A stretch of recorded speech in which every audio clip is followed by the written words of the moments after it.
안녕하십니까, 이진우입니다. 정부가 전세대출과 아파트 집단대출은 수요가 있을 경우에 계속 대출을 허용해주겠다고 밝혔습니다. 따라서 다음 주부터는 또 모든 시중은행에서 전세대출과 집단대출이 가능해졌는데요. 잠시 후에 이 내용 자세하게 알아보겠습니다.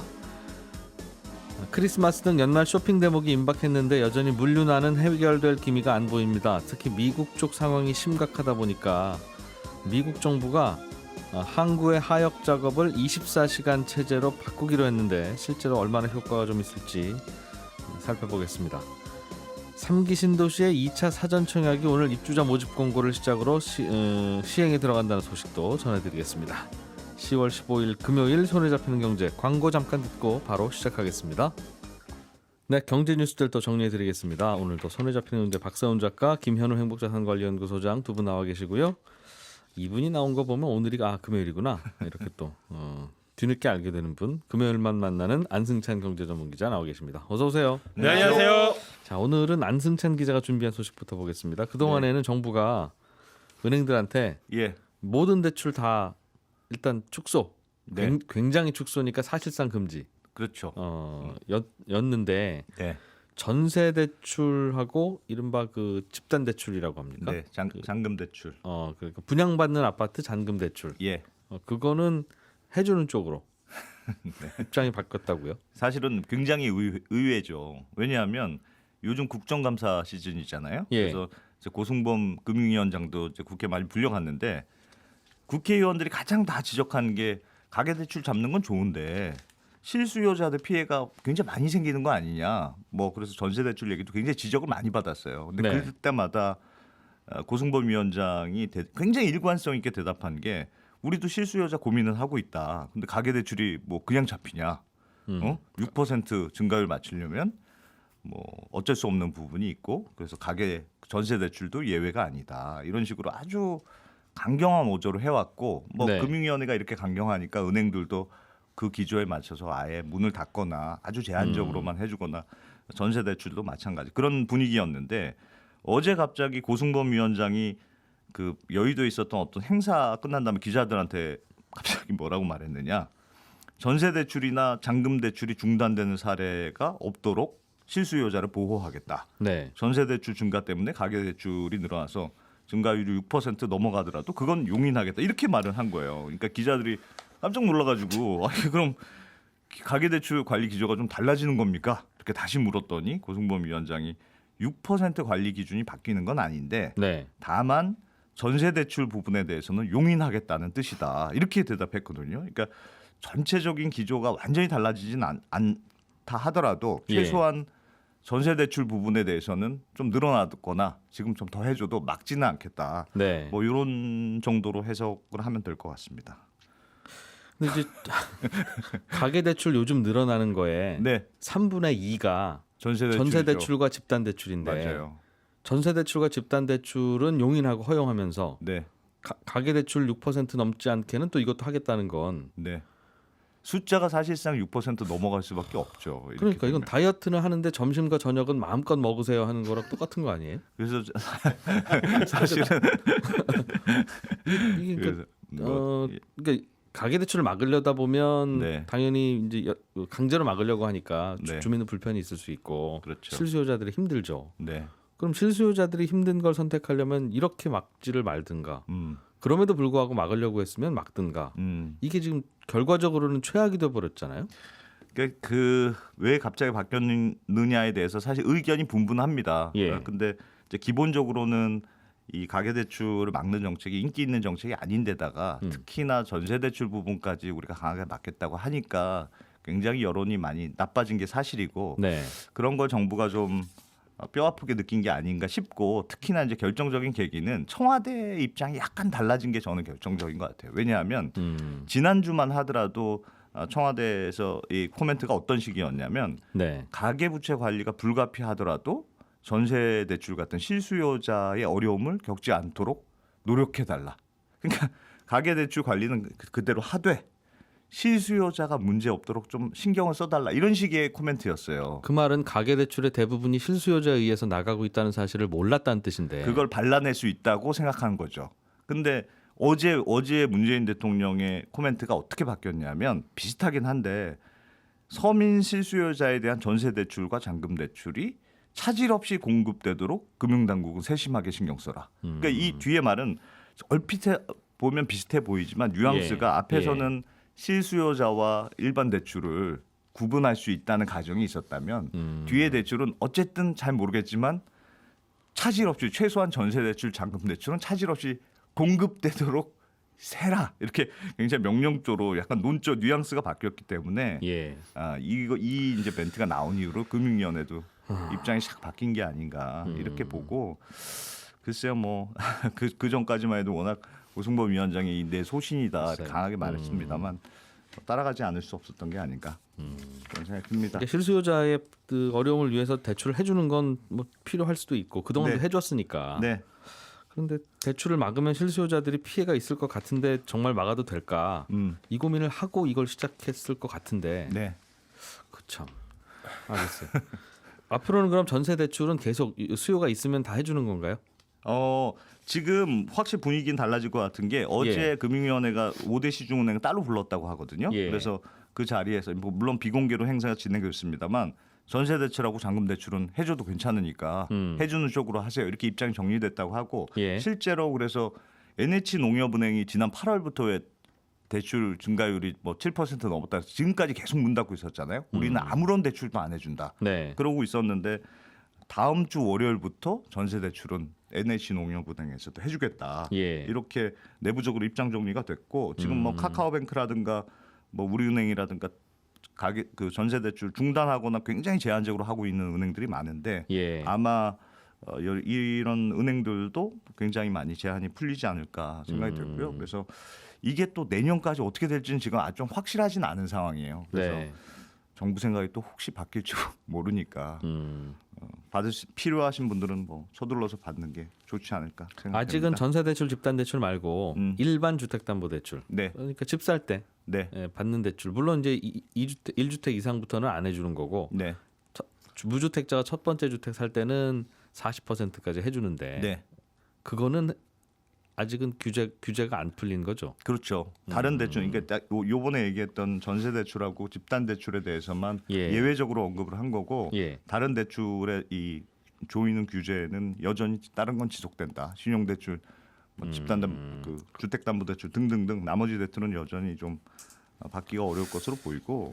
근데 무주택자가 집 한 채 사는 것도 그건 실수요 대출이 아니라고 보고 막는 겁니까? 그 사실 그런데 어제 아예 그냥 딱 두 개만 찝어서 얘기했기 때문에 다른 쪽으로 아직은 확산되지는 않을 것 같은데 여전히 논란이 있죠. 이게 이제 실수요자 대출이냐 아니냐에 대해서는 실수요에 대한 개념부터가 그러니까요. 제대로 정립이 안 돼 있는 것 같아요. 그거에 대한 생각들이 서로 조금 다른 것 같아요. 실수요가 실수요라 보냐.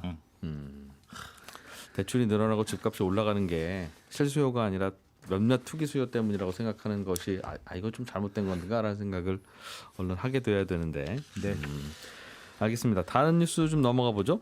박 작가님, 미국으로 간 배가 미국으로 이제 LA나 이런 쪽으로 태평양 건너서 간 배들이 컨테이너를 지금 잔뜩 싣고 가서 그 안에는 크리스마스 뭐 땡스기빙 데이 이런 쪽에 필요한 물품들도 많이 싣고 있을 텐데 갔는데 부두에서 짐을 못 내리고 있는 게 계속되고 있다는 얘기죠. 그렇습니다. 미국 간 배가 컨테이너 못 내리는 바람에 출발지로 배도 못 돌아오고 컨테이너도 못 돌아오고 그러다 보니 공급 병목 현상 생겨서 물가도 오르고 이런 상황을 컨테이너와 혼돈이라는 뜻의 영어 아마겟돈을 합쳐서 컨테이너 겟돈 이렇게 부르기도 하거든요. 우리나라에서만 부르는 거죠? 그렇습니다. 어제 몇몇 언론에서 이런 표현을 쓰긴 하더군요. 미국에 들어가는 물량 한 40% 정도가 미국 서부에 있는 LA항 그리고 롱비치항을 통해서 들어가는데 여기에 물건 못 내리고 바다 위에 떠 있는 배가 대략 한 140척 정도 됩니다. 그리고 못 내리고 있는 컨테이너만 50만 개 정도 됩니다. 근처까지 가서 항구에 진입하는 데만 2주에서 3주 정도 걸리는데 이게 지금 상황이 너무 심각해지니까 바이든 대통령이 LA항을 90일 동안 주 7일 24시간 풀 가동하겠다고 발표했거든요. 롱비치 같은 경우는 얼마 전부터 24시간 돌리고 있긴 한데 앞으로 90일간은 LA항도 그렇게 하겠다는 겁니다. 이렇게 할 수 있으면 진작 좀 하지 싶은데 바이든 대통령이 대책 발표하면서 노조와의 긴 협의 끝에 대책을 발표했다라고 네. 했던 걸 보면 아마도 항만 노조 쪽이랑 협상하느라 좀 시간이 좀 걸린 것 같습니다. 그러니까 배를 싣고 온 컨테이너를 부두에다가 내리는 일이 계속 이제 밀린다는 거죠. 그렇습니다. 근로자들이 좀 부족해서 그런가요? 근로자들이 부족한 것도 있고요. LA항하고 롱비치항 같은 경우에는요. 설비가 좀 오래됐어요. 네. 우리 같은 부산 신항 같은 경우는 2006년에 개항을 하면서 내리는 시설들이 전부 자동화가 돼 있거든요. 기계로 내린다. 기계로 내립니다. 예. 그래서 인력이 그렇게 많이 필요하진 않아요. 예. 그런데 여기 같은 경우는 시설이 낙후돼 있기 때문에 대부분 사람들이 내려야 됩니다. 기계를 쓰긴 쓰겠지만 그 네. 기계 운전을 사람들이 달라붙어서 많이 해야 된다는 그렇습니다. 거죠. 그렇기 때문에 인부가 많이 필요한데 여기 예. 인부들이 코로나 때문에 못 나온 상황도 있었고요. 그리고 여기 노조가 굉장히 강성합니다. 노조가 강성하기 때문에 그동안에 여기만 LA하고 롱비치항만 24시간 안 돌렸어요. 유럽이나 아시아나 있는 주요 항만들은 대부분 24시간 주치를 풀로 돌립니다. 예. 설이나 추석 같은 명절만 빼고는. 예. 근데 여기는 노조가 아니 우리는 그렇게 일 안 할 겁니다. 하루에 7시간, 8시간은 무조건 쉬어야겠어요. 주말에도 쉬어야 되고요. 네. 그러면서 임금은 높아요. 여기 평균 임금이 대략 한 1억 정도 됩니다. 그러다 보니까 24시간 돌리라는 압박이 있었어도 싫은데요? 안 할 건데요? 라고 계속 버텼던 거고 그러다 보니까 덜 돌아갔던 거고 그런 네. 와중에 코로나19에 걸린 확진자들이 많이 나와서 인부도 적게 되고 아, 그래서 오히려. 지금 못 내리고 있었던 겁니다. 뭐 시간 지키고 일하는 게 원칙이긴 하니까 그렇죠. 그걸 뭐라고 할 수는 없는데 네. 어느 정도까지 일이 되고 있었던 거예요? 그럼 24시간 안 하면 뭐 23시간 뭐 이렇게는 아니었을 거고 그러니까 대략 한 7시간 정도 쉰다고 보면 되니까 7시간 쉰다. 17시간, 18시간 정도 일한다고 봅니다. 알겠습니다. 밤에는 다른 안 데는 하- 3교대인데 예. 여기는 2교대예요. 아 그렇게 해서 네. 그런데 그렇게 하게 됐다. 네. 그러면 좀 이제 풀릴까요? 그러니까 일을 3분의 1 정도 더 하는 거네요. 네. 그 100만큼 일하다가 한 150 정도로 일을 더 하게 되는 건데. 네. 좀 풀릴 거라고 보기도 힘든 게 뭐냐면 예. 지금 계획으로는 여기를 24시간 풀로 돌리면 주당 한 3,500개 정도 컨테이너 더 내릴 수 있다라는 네. 게 계획이거든요. 예. 근데 아까 제가 배에서 못 내린 컨테이너가 한 50만 개 된다고 했잖아요. 예. 90일 동안 열심히 내려봐야 50만 개 내리는 건 턱도 없이 부족합니다. 두 번째 문제는 예. 지금 컨테이너를 못 내리는 이유가 뭐냐면 항만에 컨테이너가 가득 쌓여 있어요. 컨테이너 내릴 공간이 없는 겁니다. 왜 그러냐면 그럼 24시간 일을 해도 내릴 곳이 없다는 거네요. 그렇습니다. 그래서 왜 없냐면 예. 이 컨테이너가 내린 거를 내륙으로 날라줄 트럭이 있어야 되거든요. 예. 근데 지금 트럭 운전수가 없습니다. 미국에. 원래 나르시던 분들은 원래 나르시던 분들은 이제 코로나 때문에 쉬기도 하셨고 그리고 트럭 운전이 좀 험한 일이다 보니까 예. 지금 미국 정부에서 재난지원금도 많이 주고 있고요. 실업수당도 많이 주고 있거든요. 네네. 그러니까 굳이 나와서 일하기보다는 그냥 쉬는 게 낫다라고 판단한 분들이 안 나오고 있습니다. 예. 그리고 미국 같은 경우는 트럭 운전하는 면허증 따는 게 굉장히 어려워요. 그러다 보니까 신규로 진입이 잘 안 됩니다. 예. 대부분 나이 드신 분들이 면허증 갖고 있다가 일을 하고 계신데 네. 코로나 때문에 쉬거나 실업상 때문에 안 나오거나 그리고 나왔다가 코로나 상황 또 심각해지면 또 언제 잘릴지 모르거든요. 예. 그렇기 때문에 차라리 쉬는 쪽을 선택하고 있는 겁니다. 그래서 그렇게 트럭 운전사가 부족하다. 일감은 더 늘어서 더 늘어나야 되는데 네, 심지어 줄어들고 있어서 그렇습니다. 그럼 항만 노조가 협조해서 짐 내리는 거를 열심히 내려줘도 네, 똑같네요. 그렇습니다. 그래서 어제 바이든 대통령이 물류 쪽 회사들하고도 협의를 해서 예. 너희들이 조금만 더 노력을 해주겠니? 라고 했더니 그럽시다 라고 해서 일단 더 투입하긴 했어요. 하기로 하긴 했어요. 인력을. 그러나 그럼에도 불구하고 모자랄 것 같습니다. 그래서 열차로 나르는 건 어떠냐라는 아이디어가 나오긴 했는데 아 트럭이 부족하니까. 네. 예. 근데 열차까지 또 가려면 또 어쨌든 운송을 해야 되잖아요. 그렇죠. 그 인력도 항구로 없기 열차가 때문에 들어갈 수는 없으니까. 네, 안 됩니다. 그래서 지금 미국에서는 군부대 투입해서 예. 군인들로 날라보는 건 어떻겠냐라는 의견까지 나왔는데 네. 이 부분 어떻게 해석할지는 아직까지 나온 게 없습니다.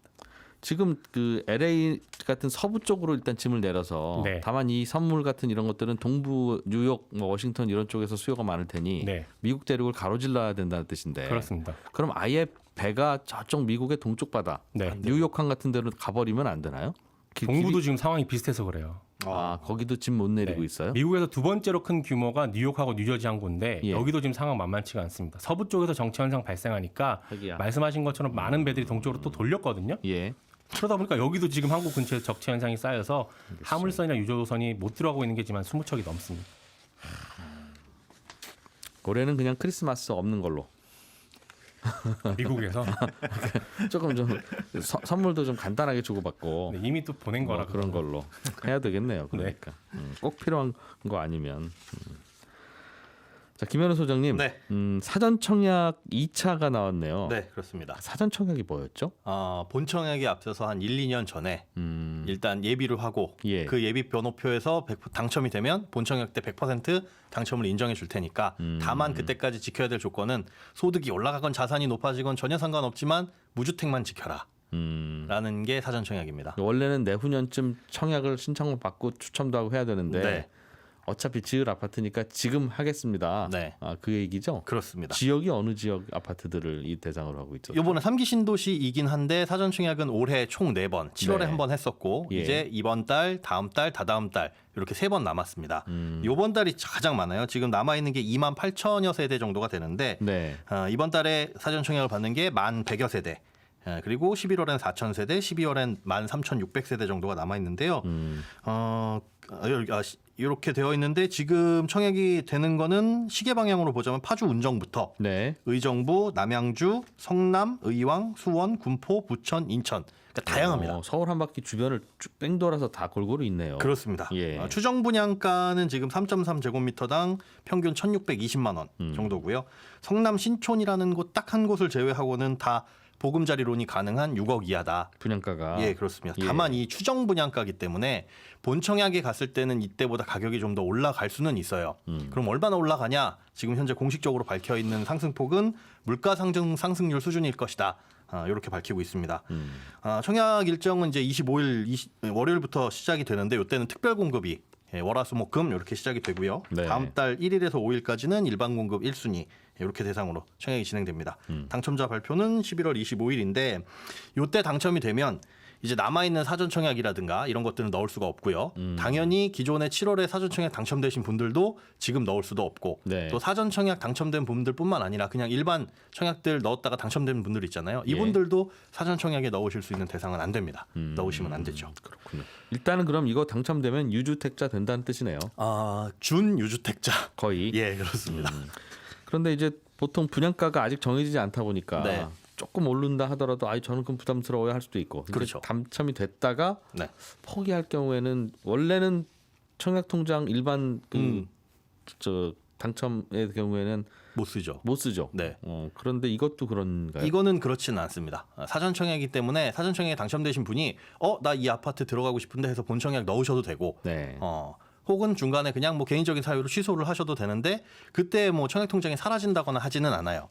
다만 페널티는 있는데 했다가 뭐 부적격 당첨되거나 안 하게 되면 1년간 사전 청약만 제한이 됐었는데 이제는 일반 청약에도 1년 동안 접수할 수 없도록 바뀝니다. 예. 그러니까 사전 청약 넣었다가 취소하실 분들은 조금 신중하게 1년 동안 못 넣을 수 있으니까 그거 생각을 하셔야 되고 부적격 당첨이라는 게 근데 생각 외로 비율이 굉장히 높아요. 보통 평균적으로 한 9에서 11% 정도 매년 이제 집계를 하는 거 보면 10명 중에 1명은 부적격 당첨이 나오는데 그럼 부적격 당첨이 전입신고를 허위로 하거나 이런 거냐? 근데 그런 게 아니라 단순 착오인 경우가 많습니다. 예를 들면 뭘 실수하는 겁니까? 소득 2인 이사는 120% 이렇게 봅니다. 하는데 그 안에 안 들어오는데 잘못 넣거나 아니면 민영주택 같은 경우는 가점제에서 우리 계산하잖아요. 무주택 기간 네. 이런 것들 점수 계산 잘못해서 잘못 입력한 경우 네. 이런 거에서 착오가 발생을 하게 되면 부적격 당첨자로 분류가 돼서 그분은 또 1년 동안 청약 시장에는 들어올 수가 없게 됩니다. 그리고 최근에는 문제가 됐던 게 강서구에서 신혼희망타운이 분양이 됐거든요. 네. 이건 이제 LH 청약센터에서 청약을 하는데 민영주택은 청약홈이라는 곳에서 청약을 해요. 근데 당첨일자가 같으면 둘 다 무효 처리됩니다. 당첨이 되건 안 되건. 그게 무슨 말이죠? 아파트가 당첨자 발표일이 있잖아요. 예. 그 발표일이 같은 아파트를 동시에 청약을 하게 되면 공고일과 상관없이 무조건 그냥 무효 처리되는 거예요. 그게 청약의 기준입니다. 그럼 내가 여러 개 청약할 수는 있는데 네, 그렇죠. 합격될지 불합격될지 모르니까. 네. 다만 합격자 발표 날이 같으면 안 된다. 네, 그럼 다 무효 처리되는데 이 신혼희망타운과 민영주택이 같은 날짜가 있는데 이게 청약하는 장소가 위치가 다르다 보니까 그냥 청약센터와 청약홈이다 보니까 여기에서 오류가 생겨가지고 요번에 대거 탈락하는 사례가 생겨서 그건 그냥 해주고 중복 당첨이 되면 둘 중에 하나 선택하라고 한 후에 하나 포기한 쪽은 차선 다음 순서가 하도록 하면 되지 않나요? 네, 근데 당첨일이 같으면은 안 된다라는 게 청약의 기준이기 때문에 주택 공급에 관한 규칙이기 때문에 이거는 지켜야 되고 거기에 이제 명시가 되어 있어요. 문제는 여기서 왜 불만이 생기냐면 LH 청약센터에서 하는 건 그건 당첨일이 같은 거니까 안 됩니다라는 게 걸러지고 청약홈에서 하는 것도 같은 민영주택에서는 걸러지는데 네. 창구가 다르다 보니까 이게 걸러지지 않았다. 자동으로 시스템에서 이거는 같은 날 합니다. 이걸 안 알려준다는 거죠? 그렇습니다. 예. 그런 부분이 있어가지고 부적격 당첨으로 처리돼서 이분들은 또 다른 곳에 청약을 못 넣는 상황이 발생을. 취지가 있으니 그런 규정을 만들긴 했습니다만 언뜻 떠오르진 않네요. 그냥 그렇게 해주면 될 것 같은데 네. 양쪽 다 청약하게 해주고 한쪽이 되면 한쪽은 포기하면 포기한 쪽은 다시 한번 원래 대학 입시도 그렇게 하잖아요. 네, 네, 그렇죠. 고등학생들한테는 그렇게 하는데 왜 어른들한테는 못 해주나 모르겠어요. 이유가 있겠죠? 네, 이유도 한번 알아보겠습니다. 예, 저는 잠시 후에 11시 5분에 이어지는 손에 잡히는 경제 플러스에서 또 찾아오겠습니다. 고맙습니다.